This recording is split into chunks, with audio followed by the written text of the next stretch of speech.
नमस्कार, मैं मोहम्मद और आप देख रहे हैं आंखें न्यूज 24। बिहार राज्य विद्यालय अध्यापक नियुक्ति नियमावली को लेकर विधान पार्षद प्रोफेसर नवल किशोर यादव ने यह भी कहा कि यदि बिहार राज्य विद्यालय अध्यापक नियुक्ति नियमावली 2023 को अविलंब वापस नहीं लिया गया तो शिक्षकों के साथ हम सड़क से लेकर सदन तक लड़ेंगे और राज्य के सभी प्रकार के शिक्षक आंदोलन करेंगे। इसकी सारी जवाबदेही राज्य सरकार की होगी। शिक्षक विद्यालय में पठन पाठन को बंद कर देंगे। उन्होंने यह भी कहा कि जो शिक्षक पूर्व में सरकार तंत्र द्वारा दिए गए दक्षता परीक्षा पास कर लिए हैं और जो 17 वर्षों की सेवा हो चुके हैं उनके साथ इस तरह का काला आदेश जारी करना निजता को दर्शाता है।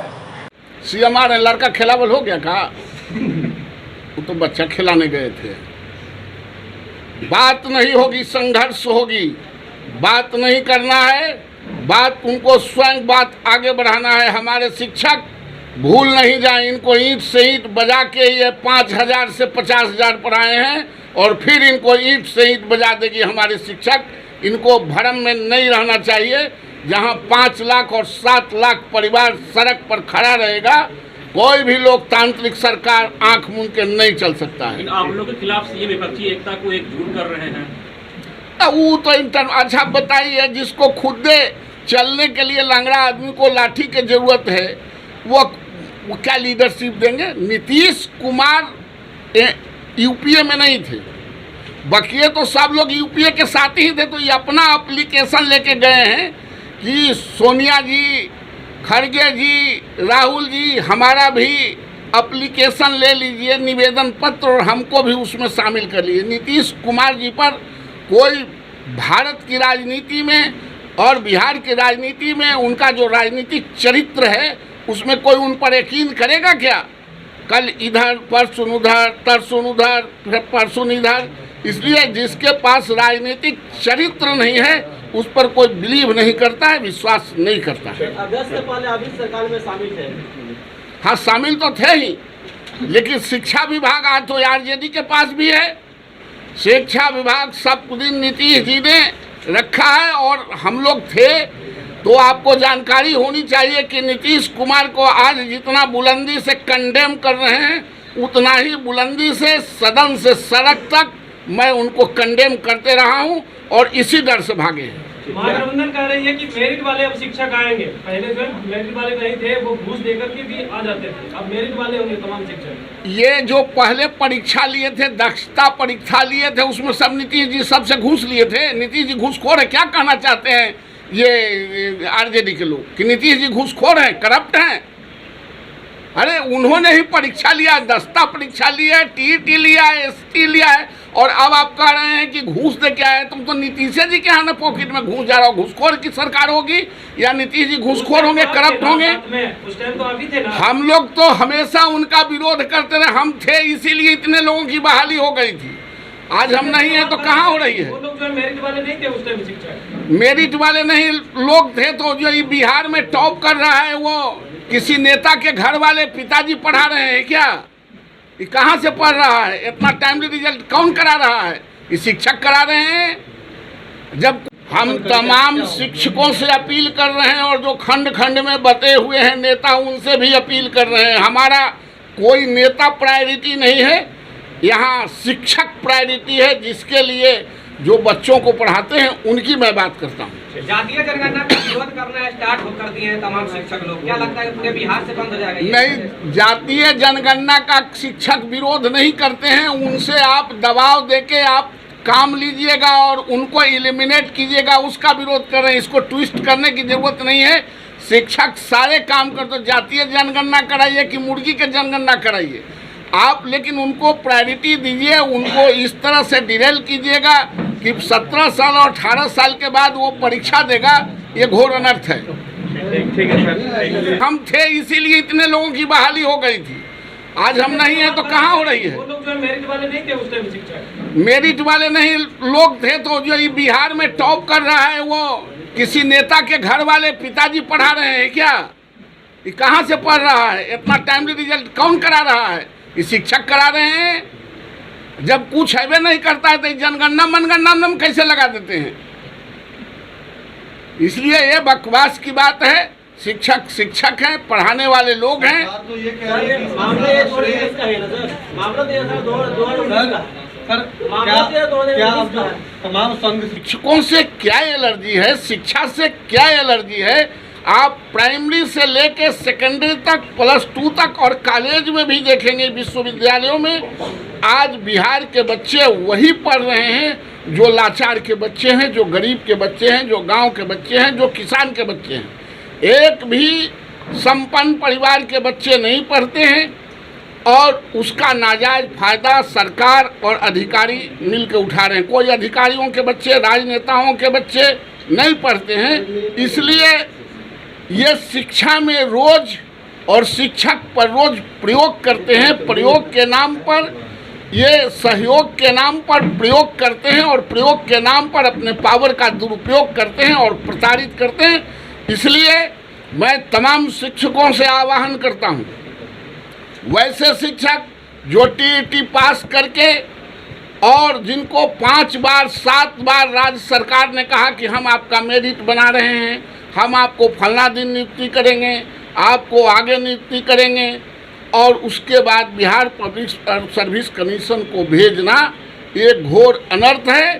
शिक्षक जहां हो तब तक संघर्ष करते रहें नीतीश कुमार के खिलाफ, जहां कहीं भी हो, स्कूल में हो, कॉलेज में हो, घर पर हो, चौराहे पर हो, जहां हो वहीं से इनके खिलाफ बगावत की आवाज़ बुलंद करनी है। तब तक, जब तक इस नियमावली को वो शिथिल नहीं कर दें, वापस नहीं ले लें, तब तक इनको ईंट से ईंट बजाते रहना है। इस सरकार को बता देना है कि इस लोकतंत्र में जो गरीब के बच्चों को पढ़ा के 21वीं सदी के लिए तैयार करता है, वो इस तरह के पाखंड निर्मित करने वाले सरकार के मुखिया को हमारे शिक्षक पढ़ाने के लिए तैनात और तैयार रहेंगे।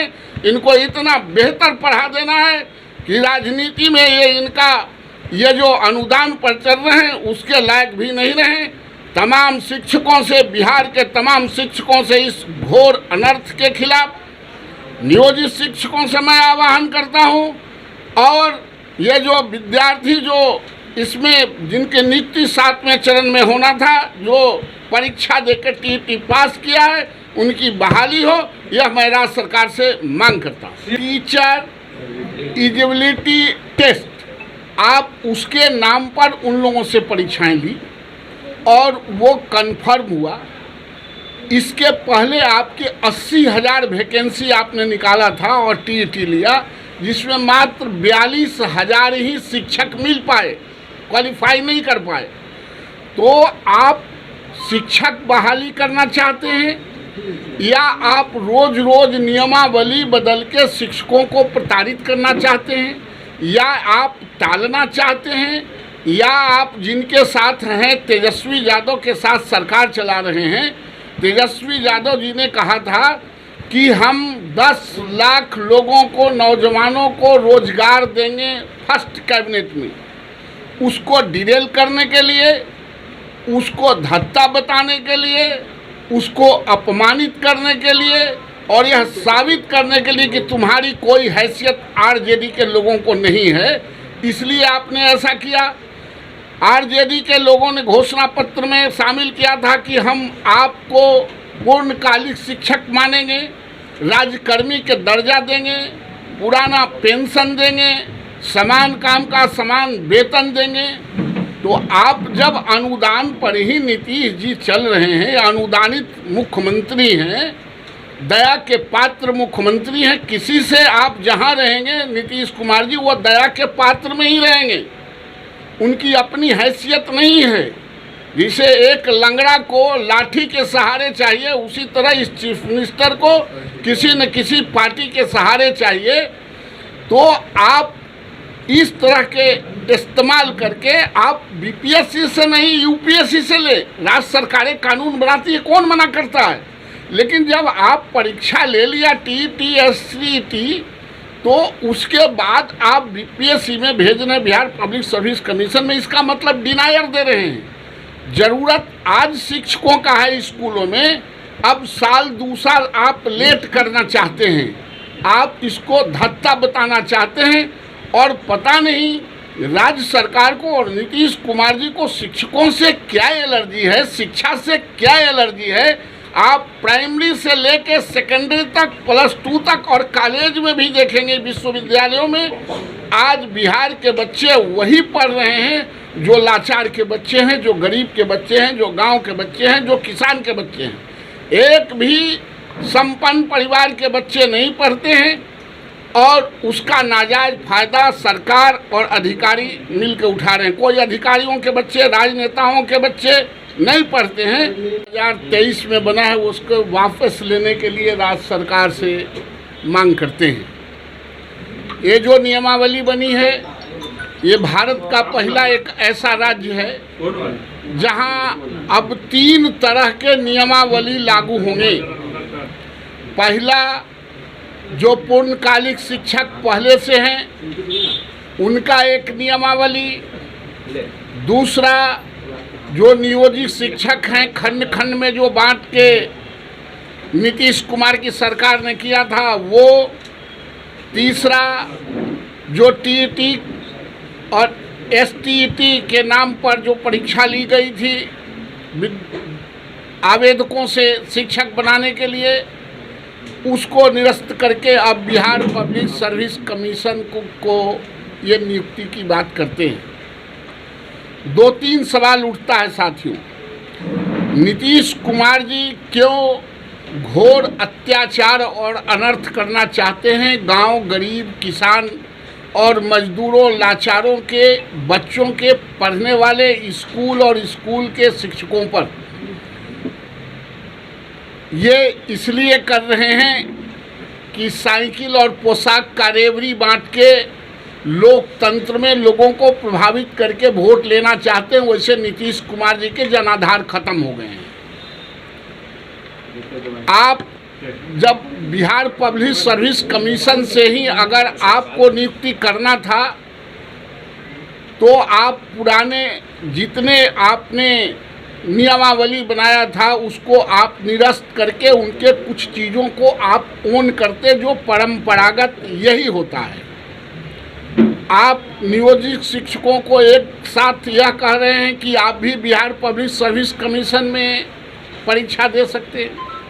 17 साल, 16 साल, 15 साल और 18 साल से जो शिक्षक बच्चों को पढ़ा रहे हैं वो जब जाएंगे बिहार पब्लिक सर्विस कमीशन में परीक्षा देने के लिए, उनके 17 साल के जो वरीयता है, जो अनुभव है, उस गौण हो जाएंगे।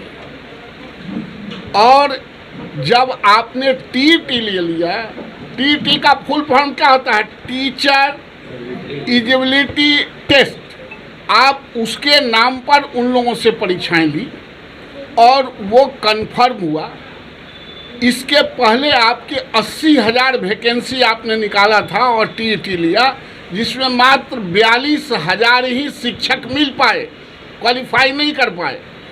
तो आप शिक्षक बहाली करना चाहते हैं या? अगर आपने अभी तक हमारे चैनल को सब्सक्राइब नहीं किया है तो हमारे चैनल को जल्द से जल्द सब्सक्राइब करें, लाइक करें, शेयर करें और कमेंट करें।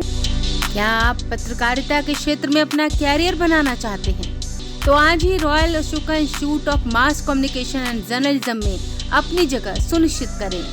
आर्यभट्ट ज्ञान विश्वविद्यालय पटना से मान्यता प्राप्त 100% प्लेसमेंट के साथ royal Ashoka Institute of Mass Communication and journalism नामांकन जारी है।